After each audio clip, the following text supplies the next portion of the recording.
Ojea సినిమాలు చేసే time ఉందంటారా?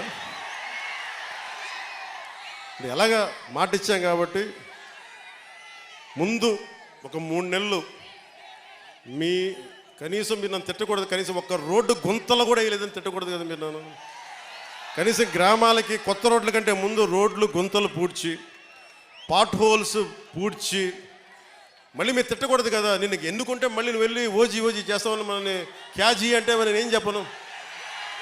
ఒక భయంతో మా నిర్మాతలు కూడా చెప్పాను, కొంచెం క్షమించాలి, మా రాష్ట్ర మా ఆంధ్ర రాజ్య ప్రజలకి మేము కొంత కనీసం సేవ చేసుకొని కుదిరినప్పుడల్లా ఒక 2 రోజులు 3 రోజులు మీకు షూటింగ్ చేస్తాను, ఎక్కడ పనికి అంతరాయం రాకుండా. ఓజీ చూద్దరు కానీ బాగుంటుంది.